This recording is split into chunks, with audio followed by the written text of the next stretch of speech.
এইচএসসির আইসিটির if else যে কন্ডিশনটা আছে সেটা ব্যবহার করে কিভাবে আপনি একটা স্টুডেন্ট ফেল না পাস সেটা আপনি কিভাবে বের করতে পারবেন সেই প্রোগ্রামটা আমি আজকে আপনাদেরকে দেখাবো। সো এখানে বলা আছে হচ্ছে যে একটা স্টুডেন্ট একটা যে কোনো নাম্বার বা তার যে মার্ক আছে সেটা ইনপুট দিবে, ইনপুট দিলে সে পাস না ফেল সেটা আমরা ডাইনামিক্যালি প্রোগ্রামিংয়ের মাধ্যমে সেটা বের করে ফেলতে পারবো।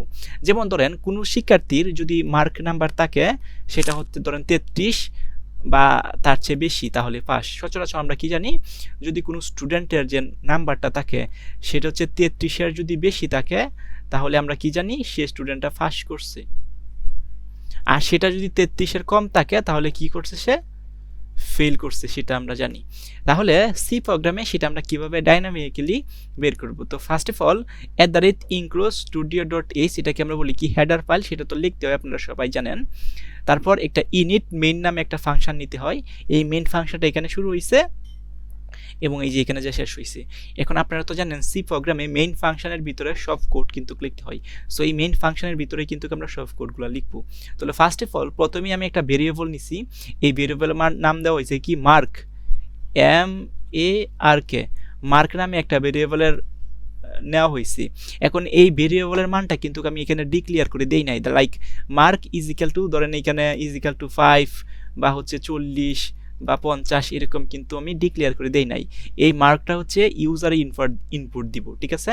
সেক্ষেত্রে আমরা এখানে লিখবো হচ্ছে প্রিন্ট এফ ফার্স্ট ব্র্যাকেট, এবং এই যে প্রিন্ট এফ লেখার পর আমরা একটা ফার্স্ট ব্র্যাকেট দিব, এই ফার্স্ট ব্র্যাকেটের ভিতরে ইনভার্টেড কমা দিব, সেই ইনভার্টেড কমার ভিতরে আমরা লিখবো ইন্টার ইউর মার্ক, অর্থাৎ এটা হচ্ছে ইউজাররা মার্ক দিবে।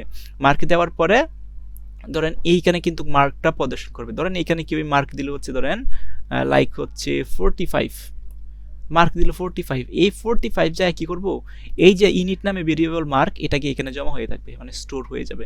এই মার্ক নামে ভেরিয়েবলে গিয়ে কি হইব গিয়া জমা হয়ে যাবে।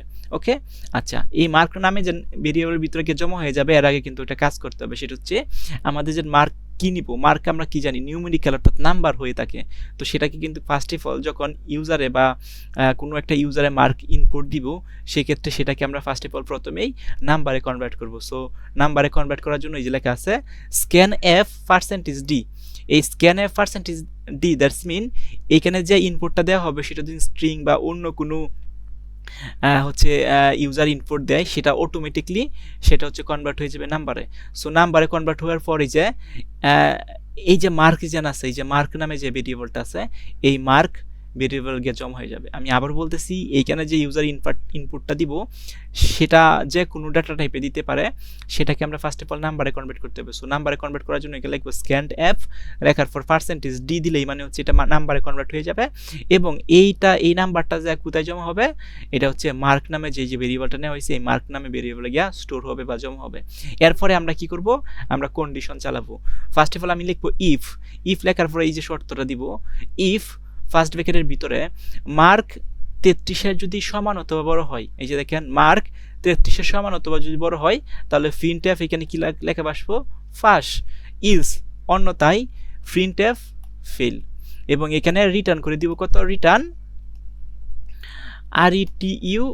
Return is equal to 0, and return is equal to 0 মানে কি এটা সাকসেসফুলি হচ্ছে রিটার্ন হয়েছে। সো এখন ধরেন এখানে কোনো একটা স্টুডেন্ট মার্ক দিল 45, তাহলে প্রদর্শন হবে কি আমাদের সামনে প্রদর্শন হবে ফার্স্ট, FASS ফার্স্ট। কারণ কি এখানে কিন্তু আমি শর্ত কিন্তু দিয়ে দিছি, যদি মার্ক যেটা দেওয়া হবে সেই মার্কটা যদি 33-এর সমান অথবা বড় হয় তাহলে ফার্স্ট, অন্যথায় ফেল। তাহলে এইখানে কিন্তু ডিফেন্সটা করতেছে। এইখানে ইউজারে যে ইনপুটটা দিব, এখানে যদি আমি এখন 20 ইনপুট দিই, তাহলে এই 20 দেওয়ার পর এই 20টা প্রথমে নাম্বারে কনভার্ট হবে, তখন এটা এই ভেরিয়েবলের গিয়ে জমা হবে। এই ভেরিয়েবলে কিন্তু এখানে শর্ত দেওয়া আছে 33-এর সমান অথবা বড় হইলে ফার্স্ট, অন্যথায় ফেল। তাহলে আমি দিছি এখানে কত 20, তার মানে এটা হচ্ছে 33-এর ছোট, দ্যাটস মিন এই প্রোগ্রামটা কিন্তু কাজ করবে না। এই যে ফার্স্ট প্রোগ্রামটা কিন্তু কাজ করবে না, সেটা ইলস ব্লকে চলে যাবে, এখানে কিন্তু ফেল, FAIL, এই ফেল কিন্তু প্রদর্শিত হবে। তো আশা করি বুঝছেন যে আসলে কিভাবে একটা স্টুডেন্ট ফার্স্ট না ফেল সি প্রোগ্রামে কিভাবে এই কোডগুলো আমরা লিখি।